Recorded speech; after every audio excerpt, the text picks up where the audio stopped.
법으로 무조건 챙길 수 있는 내 몫의 유산 정답 공개하겠습니다. 이 자식한테는 주지 말아라. 이렇게 유언장에 남긴 경우. 네, 그거. 재산을 유지할 수 없을 정도의 그런 자식 있잖아요. 내 유언을 지키지 않는 놈은 유언을 안 주겠다고. 아, 조건부로. 불효자는 받을 수 없다가 합니다. 불효자는 받을 수 없다가 합니다. 그뭘 생각해? 당연한 거 아니었어? 이런 식이에요? 아닙니다. 당연하다고 생각하실 수 있는데요. 유륜 반환 청구는 어떠한 경우도 배척이 되지 않는 아주 강력한 권리입니다. 그럼에도 불구하고 우리 법원이 불효자이기 때문에 너는 유륜 반환 청구 소송조차 할 수 없다라고 결론을 내린 판례가 있습니다. 치매에 걸린 어머님을 8년간 아들이 홀로 부양을 했는데 어머님이 치매에 걸리기 3년 전에, 그러니까 돌아가시기 10년 전에 어머님이 가지고 계셨던 유일한 재산 전부를 그 아들한테 증여를 했습니다. 그런데 어머님이 돌아가시고 난 다음에 한 번도 찾아오지 않았던 딸 둘이서 유류분 반환 청구 소송을 했는데요. 법원이 아들이 홀로서 어머님을 손수레에 태워서 병원을 모시고 갈 정도로 아주 지극히 모시고 혼자 다 부양을 할 동안 생활비, 병원비는커녕 한 번 찾아오지도 않았기 때문에 너희 같은 불효자들한테는 유류분 반환 청구 소송 인정할 수 없다 해서 배척한 사례입니다. 우리가 일반적으로는 유류분 반환 청구권 자체가 아주 강력하게 보호되고 있지만 불효자에게는 지급해 줄 수 없다라는 판례가 나온 것이지요.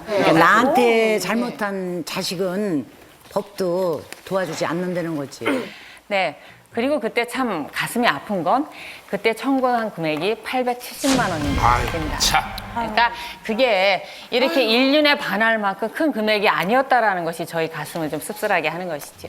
자, 저는 우리나라 법이 그런 불효했던 딸들한테는 벌금을 몇 천만 원, 몇 억을 물어야 된다. 어렵게 물어야 된다고 생각해요. 네.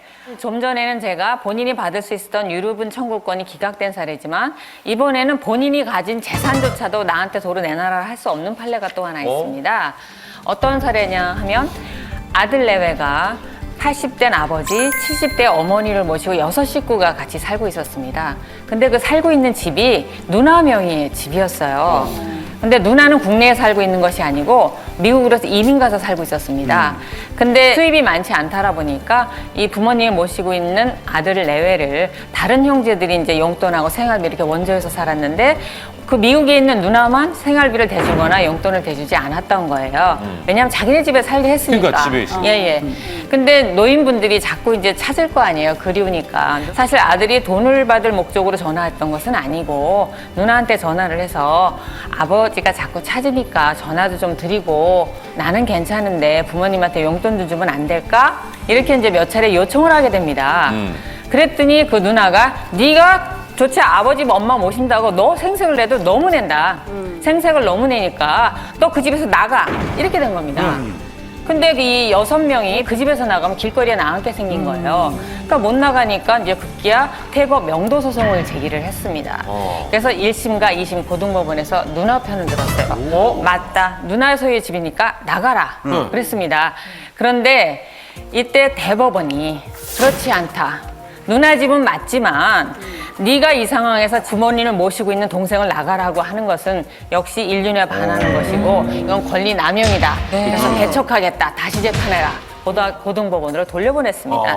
따라서 그 집에서는 쫓겨나지 않은 사안이었죠. 그래서 자신의 집이고 권리이긴 하지만 불효자이기 때문에 배척됐던 또 다른 사례입니다.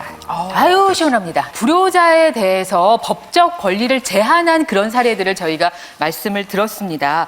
부모님 입장에서 말씀을 들어보면 효도가 그렇게 어려운 것 같지 않은데 자식 입장에서는 효도, 효자 이런 소리를 들으면 금방 작아지는 것 같아요. 죄송스러운 것만 먼저 생각나죠. 저는 뭐 저희 어머님이 뭐 지금은 이제 좋은 나라에 계시지만 불효를 많이 했죠. 근데 제가 평생 잊지 못하는 불효는 제가 개그맨 됐을 때 저희 어머님이 자꾸만 이렇게 눈이 좀 안 좋으신다고 막 그러시더라고요. 그래서 누님 뭐 연세 드셨으니까 안 좋은가 보다, 노안인가 보다 하고 대수롭지 않게 늘 생각을 해왔는데 근데 제가 이제 방송하고 늦게 집에 갔는데 어머님이 손에 이렇게 붕대를 감고 이렇게 계시더라고요. 그래서 깜짝 어머 왜 그래? 그러니까 어머님이 내가 이제 오징어 튀김을 워낙 좋아하니까 어머님은 이제 눈이 안 보이시는데도 아들이 이제 힘들게 일을 하면 오니까 얘가 좋아하는 오징어 튀김 해줘야겠다 하시면서 뒤지신 거예요. 근데 그 순간에는 막 짜증이 나는 거야. 막 엄마는 이렇게 막 새벽 2시에 막 내가 뭐 먹겠다고 막 오징어 하냐고 막 화를 냈죠. 그 아침에 일어나서 딱 보니까 이게 진짜 어머니 정말 이렇게 눈이 안 보이시나? 그래서 걱정도 되고 그래서 이제 모시고 병원을 갔는데 그 병원에서 그러시더라고. 이거는 노안도 아니고 실명에 가까워. 그게 너무 가슴이 아프고 그러시면서 이제 눈이 안 보이시면서 치매가 아이고. 오셨는데 그때서야 이제 제가 엄마 괜찮아? 엄마 그때 내가 가슴이 아파서 그런데도 이제 못 알아들으시더라고. 평생에 내가 지은 죄가 제일 크지 않았나 이게. 그래서 그게 제일 가슴이 아픕니다.